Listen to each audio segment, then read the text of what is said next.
Okay, we're going to have a look at a derivative today. Basically, when we talk about the derivative, we're talking about the rate of change of a function or graph. Now, I have in black a graph of a circle. Clearly, anywhere we move along the circle, its steepness is going to be different, and rate of change can be considered steepness with direction. And a circle has about as much curve as possible, where a straight line is the least amount of curve possible because there is absolutely no curve on a straight line. So, when we talk about the derivative, what we're talking about is how steep the graph of the circle is, and particularly we're going to examine it at one point. So I'm going to look at this one point right here, and I'm going to call this point x equals a. Now, what is really curious is as we zoom in to this one point, and I'm going to zoom in as much as possible, you begin to realize that it's very difficult to distinguish between the straight line and the circle itself. If I could zoom in more and more, it would be impossible to be able to tell the difference.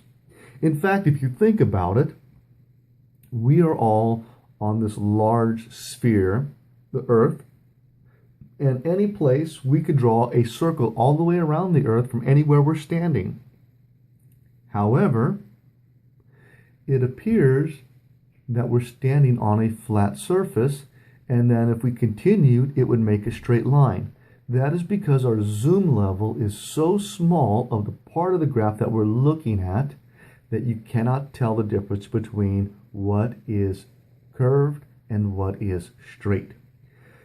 This, what I just drew, is called a tangent line. So, here's what I'd like to say about the tangent line. This tangent line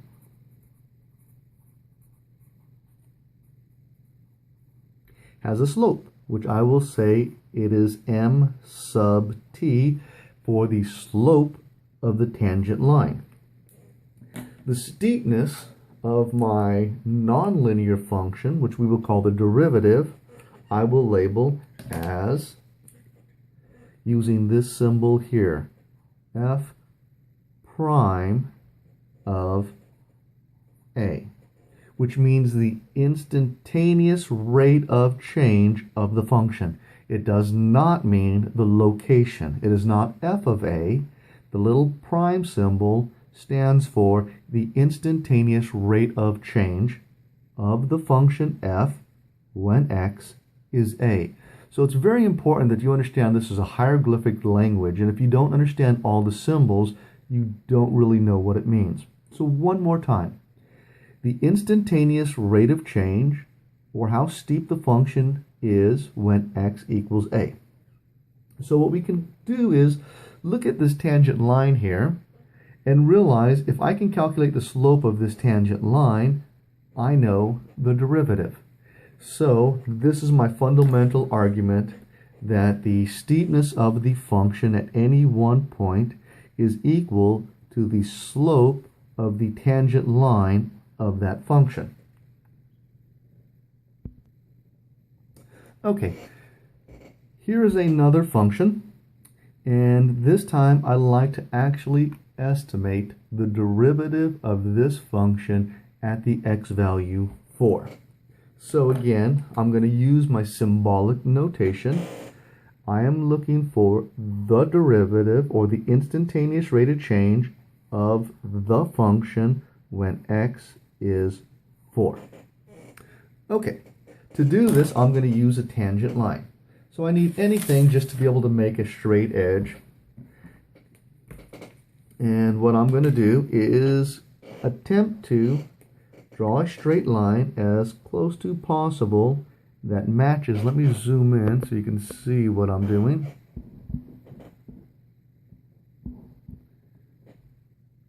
So when I draw my straight line, it should have the same steepness as my function,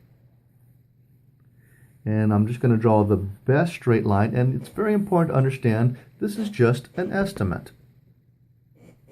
It is not an exact way of finding the derivative. So I now have a tangent line,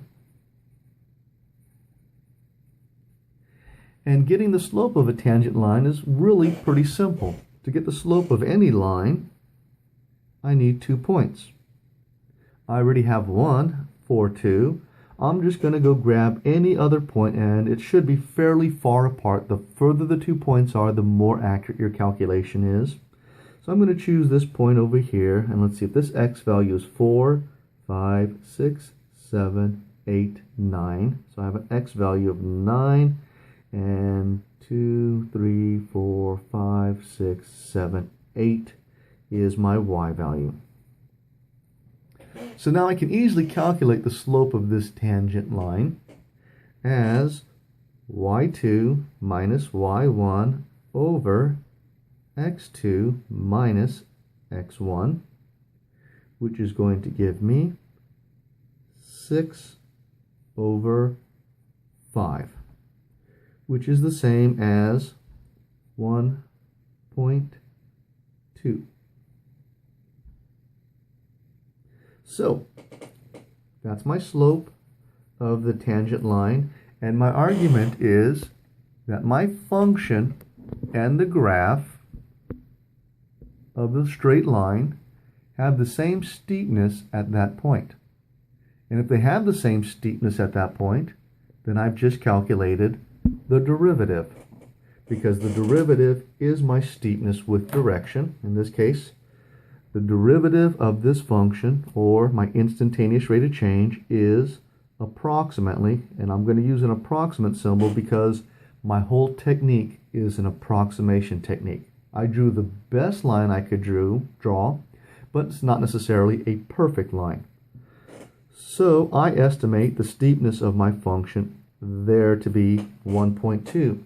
And the interpretation of that steepness would be the exact same interpretation as a slope. It would just be occurring only at that point. What do I mean by that? My function's y values are going up, because it's positive, 1.2 units for every 1 unit of x. There is an alternative notation for the derivative,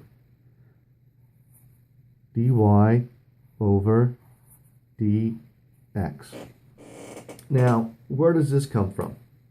If you go back to college algebra or algebra 2, whichever you took last, you would have seen the triangle, and you would have heard about delta y and delta x, which is just your rise and your run. And the Greek letter delta represents the letter d. And we use the symbol d for distance. So this slope, another way of talking about slope of my tangent, is the distance, d for distance, in the y direction, which was 6, over the distance in the x direction, which was 5. So this is the old mathematics, Greek letters. These are Roman letters. dy over dx, again, is my instantaneous rate of change. Symbols can be a little overwhelming at first when you don't know what they mean, but this is now my instantaneous distance in y over the instantaneous distance at x, which means just at one and only one point. This straight line can be translated to the word when. So the instantaneous rate of change in y over the instantaneous rate of change in x when x equals 4 is approximately 1.2. Two different ways saying the exact same information. All about learning what the symbols mean, because if you don't know what the symbols mean, you're not doing math, you're just regurgitating answers.